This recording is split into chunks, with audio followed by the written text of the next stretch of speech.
দেখো আমরা এখন শিবের মাথায় জল ঢালতে যাচ্ছি, আমি আর অনুষ্কা কাকি সবাই মিলে। এই দেখো কি কি নিয়েছি, 5 রকমের ফল, ফুল, তুলসী পাতা, সব কিছু, ধূপকাঠি। তাহলে যাওয়া যাক মেলায়, চলো।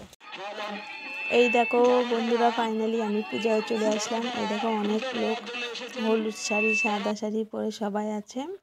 আর এই পাশে দেখো ওরা মন্দিরের ভিতর থেকে এসে বাইরে পূজা দিচ্ছে। বাইরে 2 সাইডে পূজা হচ্ছে আর মন্দিরেও ভিতরে হচ্ছে।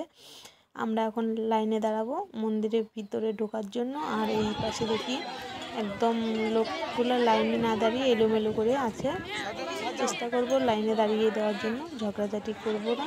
আর সামনে দেখি প্রচুর ঝগড়া লেগেছে লাইনে দাঁড়ানোর জন্য।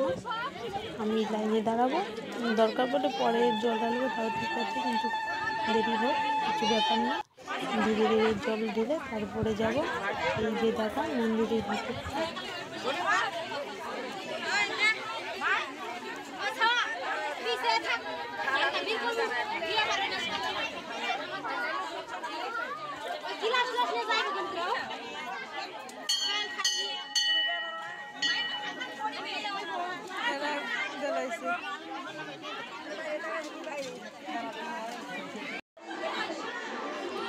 এই দেখো আমরা এত কষ্ট করে তারপরে মন্দিরের ভিতরে ঢুকে পড়লাম।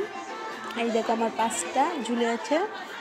আর এই পাশে দেখো সবাই অঞ্জলি নিচ্ছে, ওদের পূজা হয়ে গেছে। আর আমি এখানে দাঁড়িয়ে আছি, আমিও পুজো করব।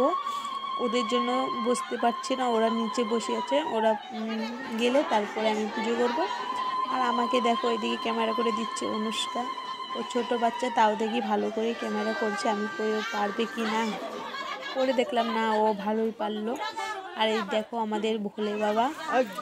তারপরে চলে আসলাম প্রসাদ খেতে। এই যে ওরা বসছিল, আমরা পরে বসবো, জায়গা নাই। আর এই দেখো এখানে প্রচন্ড রৌদ্র। তারপর এই পাশে দেখো নদীর চর, ওদিকে আইসক্রিমের দোকান, অনেক কিছু দোকান বসেছে। তারপর